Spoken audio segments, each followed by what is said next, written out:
Hello students, I am Dr. Umesh Bansod from the Department of English, JM Patel College, Bhandara, Maharashtra. In today's lecture, we shall discuss the syllabus for semester 2 English literature according to new education policy, and this new syllabus is prescribed for 2022-23 for BA semester 2. BA semester one के examination में आपने syllabus को अच्छे से समझा। बहुत सारे video lectures हमने ऑलरेडी सेमेस्टर वन के सिलेबस के ऊपर बेस्ड ऑलरेडी अपलोड कर दिए थे। Let us hope that these all videos uploaded must have helped you to study properly for semester 1. Semester 2 के सिलेबस को भी हम समझने का प्रयास करेंगे। Rashtra Sant Tukdoji Maharaj Nagpur university bachelor of arts English literature BA के सिलेबस को हम डिस्कस कर रहे हैं। पार्ट 1 का जो सेकंड सेमेस्टर है उसके बारे में आज हम बात करेंगे। Literatures in English of the 17th century, this part will be under discussion and the syllabus is implemented from the session 2022-23 onwards. Theory marks will be of 80 marks and internal assessment will be for 20 marks. Text जो prescribed है selections from literatures in English of the 16th and the 17th centuries and chief editor जो है इसके वो है doctor प्रांतिक Banerjee. Course outcome को भी हम समझ लेते हैं। कोर्स आउटकम्स क्या क्या रहने वाले हैं। The important motive of the syllabus is to define the historical socio economic and cultural characteristics of the 16th and 17th century England. 16वीं और 17वीं शताब्दी में इंग्लैंड के ऐतिहासिक, सामाजिक, आर्थिक और सांस्कृतिक अलग अलग विशेषताओं को हम समझने का प्रयास करेंगे इस सिलेबस के माध्यम से। To summarize the writings of the selected poets and prose writers of the 16th and 17th century, 16वीं और 17वीं शताब्दी के इंग्लैंड के जो जाने माने पोएट्स और प्रोज राइटर्स रहे हैं उनके कंट्रीब्यूशन को भी हम पढ़ने का प्रयास करेंगे। To examine the characters and dramatic situations as depicted in the prescribed plays of Shakespeare, William Shakespeare के एक इम्पॉर्टेंट ड्रामा को हम स्टडी करने वाले हैं। इसके पहले भी हमने ड्रामा को समझने का प्रयास किया था। अभी रोमियो एंड जूलियट के साथ साथ एक नया ड्रामा भी इस बार हमें पढ़ना है और to formulate the outline of the research problem, ये एक इम्पॉर्टेंट टॉपिक कोर्स आउटकम्स में दिया गया है कि रिसर्च के प्रॉब्लम को समझने की शुरुआत आपको करनी पड़ेगी। अगर आप इंग्लिश लिटरेचर को समझते हैं तो लिटरेचर में किस प्रकार से रिसर्च भी किया जा सकता है भविष्य में, उसकी नींव यहाँ से डलनी शुरू हो जाएंगी। And to identify the prescribed work of art as per the literary genres and social settings of the 16th and 17th century. 16वीं और 17वीं शताब्दी में लिटरेचर के जो अलग अलग जॉनर्स हमें पढ़ने को मिलेंगे, समझने को मिलेंगे, उनके बारे में भी हम इस सिलेबस में बात करेंगे। Unit 1 is devoted for 20 marks. It will be based on background reading and literary terms. Background एक अलग important part है। historical facts को literature के हम समझते हैं। सेक्शन A जो है historical, social and cultural background से डील करता है। इसमें पहला जो पार्ट हम डिस्कस करेंगे distinguishing features of the restoration period 1660 से लेकर 1700 तक जो इम्पोर्टेंट फेज रहा है इंग्लैंड का, it is known as restoration period. Restoration period क्या होता है, क्यों इसे रिस्टोरेशन कहते हैं, इसकी क्या क्या विशेषताएं है, बैकग्राउंड पोर्शन में हम डिस्कस करेंगे।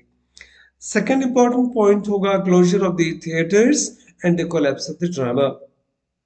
17th सेंचुरी में जहां पर रिस्टोरेशन पीरियड की हम बात करते हैं तो उसके पहले के ओलिवर क्रॉमवेल कॉमनवेल्थ गवर्नमेंट की भी हमें बात करनी होगी।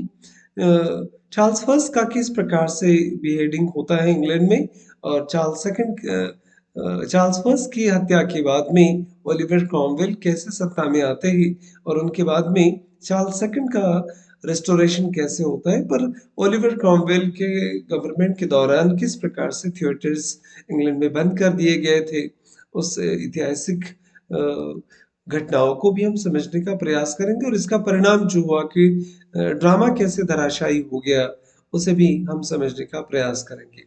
द कैवलियर पोएट्स क्या होते हैं, ये टर्म्स उन्हें क्यों लगते हैं, राउंड हेड्स कौन थे, ये डिस्कशन भी कैवलियर पोएट्स के माध्यम से यहाँ पर होगा. The impact of Puritanism on literature will be the important part under discussion. If you are discussing Restoration period, then this term Puritanism will be important one.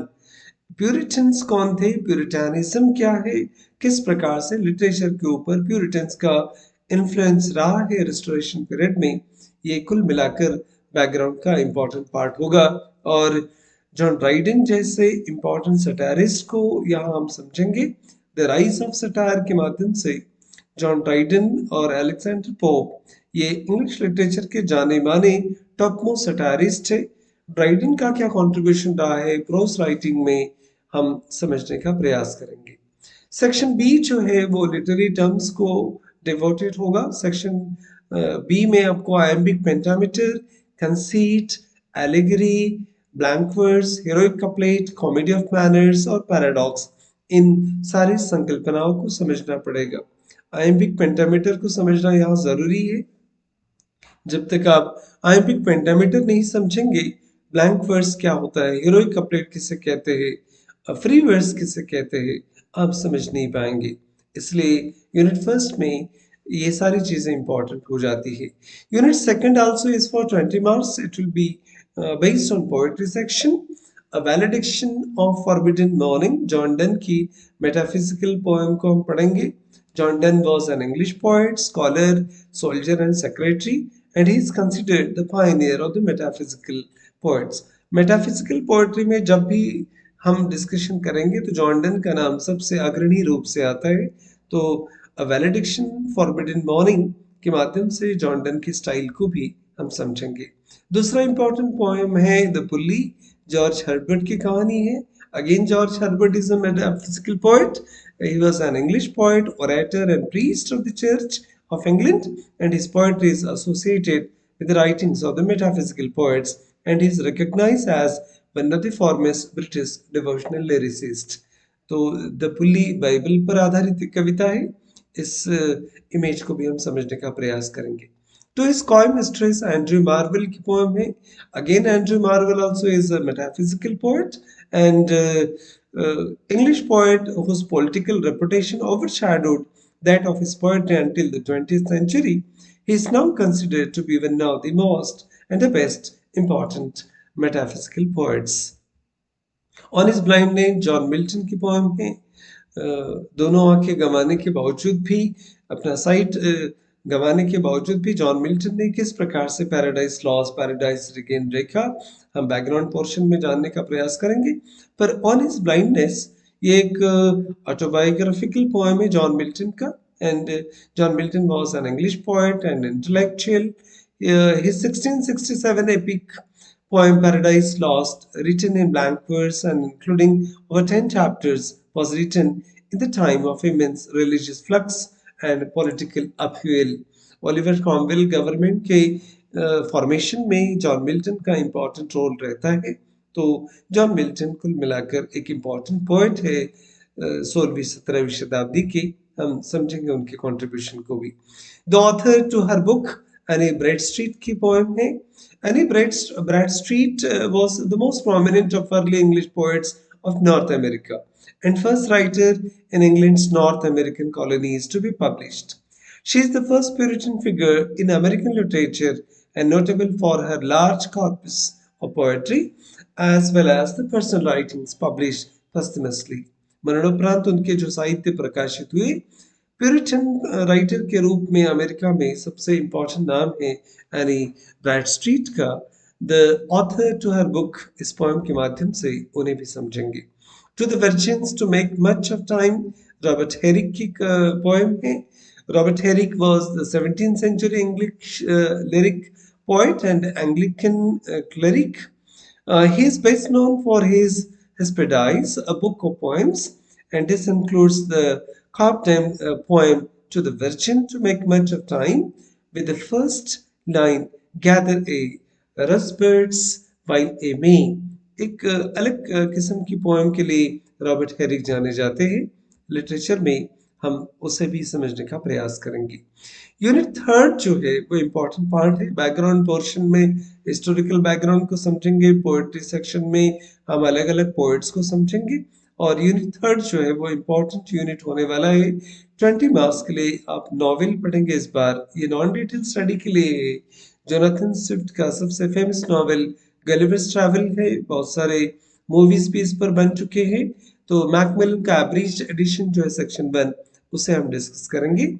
Jonathan Swift was an Anglo-Irish satirist, author, essayist, political pamphleteer, poet, and Anglican cleric who became dean of the St. Patrick's Cathedral, Dublin. Hence, his common sobriquet, Dean Swift. Jonathan Swift का जो Gulliver travel है, ये सबसे बड़ा satire literature में माना जाता है। किस प्रकार की कहानी को वो आगे बढ़ाते हैं, एक इंटरेस्टिंग नॉवेल होने वाला है गलिवर ट्रैवल। गुलिवर ट्रैवल के बाद में हम यूनिट 4 में 20 मार्क्स के लिए ड्रामा को पढ़ेंगे, मैकबेथ को हम समझेंगे। पिछले सेमेस्टर में हमने रोमियो एंड जूलियट की कहानी को समझने का प्रयास किया था, और मैकबेथ में विलियम शेक्सपियर किस प्रकार के कैरेक्टराइजेशन करते हैं, और मैकबेथ किस प्रकार से ट्रेजेडी है। Romeo and Juliet tragic comedy थी, और विलियम शेक्सपियर की इस कहानी को हम ट्रेजेडी के तौर पर, ट्रेजेडी के लाइट में पढ़ेंगे। तो एक इंग्लिश नेशनल पोएट के रूप में, बार्ड ऑफ एवॉन के रूप में दुनिया विलियम शेक्सपियर को जानती है। जो इम्पोर्टेंट 4 ट्रेजेडीज विलियम शेक्सपियर के रहे हैं, उसमें मैकबेथ सबसे इम्पोर्टेंट है। So we will try to understand what does Shakespeare picturizes in Macbeth. Internal assessment 20 marks के लिए होगा, प्रोजेक्ट वर्क करेंगे 300 टू 350 वर्ड्स में। आपको इसमें से किसी भी टॉपिक के ऊपर आपको एक रिसर्च पेपर टाइप आर्टिकल लिखना है। तो adaptation of Shakespeare in Hindi cinema, Shakespeare in popular culture, the literature of Aphra Behn, main dramatists of the Restoration period, mock epic, the Puritans in America, early American writings, ऐसे कुछ topics रहेंगे 10 marks के लिए। Viva होस होगा 5 marks के लिए। एक ऑनलाइन सर्टिफिकेट कोर्स यूनिवर्सिटी आपको इंट्रोड्यूस कराना चाहती है लिटरेरी एप्रिसिएशन के ऊपर। 5 marks student can get after completing this course, and will write critical appreciation in 250 words of a poem, extract from short story, novel, play or essay. Recommended reading के लिए कुछ books आपको prescribe किए गए हैं।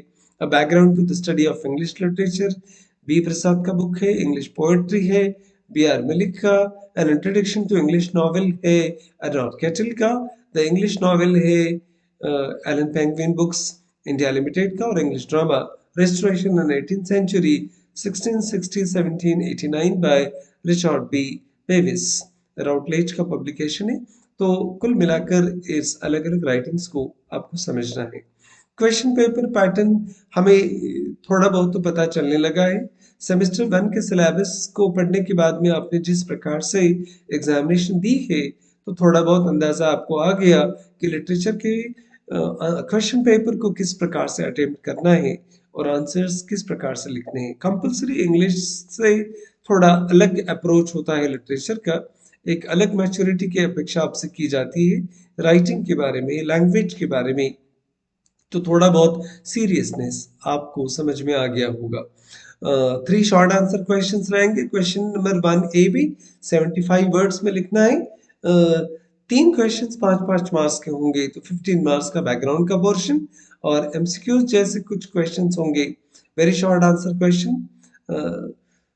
इसमें लिटरेरी टर्म्स के ऊपर आधारित होंगे, और एक एक मार्क्स के लिए 5 क्वेश्चंस आपको सॉल्व करने हैं, 5 मार्क्स। यूनिट 2 भी इसी प्रकार से होगा, पर 200 वर्ड्स का पोएट्री सेक्शन है, एक ही क्वेश्चन सॉल्व करना है, 1 आउट ऑफ 2 रहेगा 10 मार्क्स के लिए। और बी में 2 शॉर्ट आंसर क्वेश्चंस रहेंगे 100 मार्क्स 100 वर्ड्स के लिए, और लॉन्ग आंसर क्वेश्चन नंबर 2 ए में 5 मार्क्स के 2 क्वेश्चंस 10 मार्क्स के लिए होंगे। क्वेश्चन नंबर 3 जो है यूनिट 3 के ऊपर है, फ्रांसिस बेकन के कुछ ऐसे ही नॉन डिटेल स्टडीज के लिए short answer question prose novel के ऊपर रहेंगे, और यहाँ पर हम मैकबेथ को पढ़ने वाले इस बार, और गलिवर्स ट्रैवल्स को डिस्कस करेंगे। तो उम्मीद करते हैं this discussion must have helped you to understand the syllabus in proper manner. Novel में इस बार गलिवर्स ट्रैवल्स रहेगा जोनाथन स्विफ्ट का, और ड्रामा में मैकबेथ रहेगा विलियम शेक्सपियर का। तो I hope that this discussion will make you enable to understand the syllabus in a proper manner, and all the best for semester 2. Thank you very much for watching this video. This video is also available on YouTube, Grammar Planet by Dr. Umesh Bansal.